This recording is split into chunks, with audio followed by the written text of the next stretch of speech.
श्रीपादराजं शरणं प्रपद्ये. अध्याय 52. शंकर भट्टाचे योगानुभव निरूपण. श्रीपाद प्रभूंचं दिव्य दर्शन. मी 3 वर्ष सतत दररोज मध्यरात्रीच्या वेळी श्रीपाद प्रभूंचं दिव्य तेजोमय दर्शन घेत असे. मी योगाच्या अनुभूती एका पुस्तकाच्या रूपात लिहिल्या. ते पुस्तक हिमालयातील एक योगी येऊन घेऊन गेले.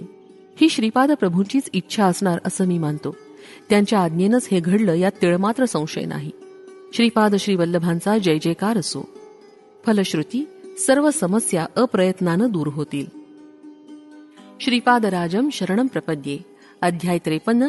श्रीपाद श्रीवल्लभ चरित्रामृत ग्रंथाचं पीठिकापुरम क्षेत्री पोहोचण्याचं विधान. ग्रंथाचं वैशिष्ट्य. मी लिहिलेला श्रीपाद श्रीवल्लभ चरित्रामृत ग्रंथ थोडे दिवस श्रीपाद प्रभूंच्या मामांच्या घरी होता. त्यानंतर त्या संस्कृत ग्रंथाचा तेलुगू भाषेत अनुवाद करण्यात आला. तेलुगू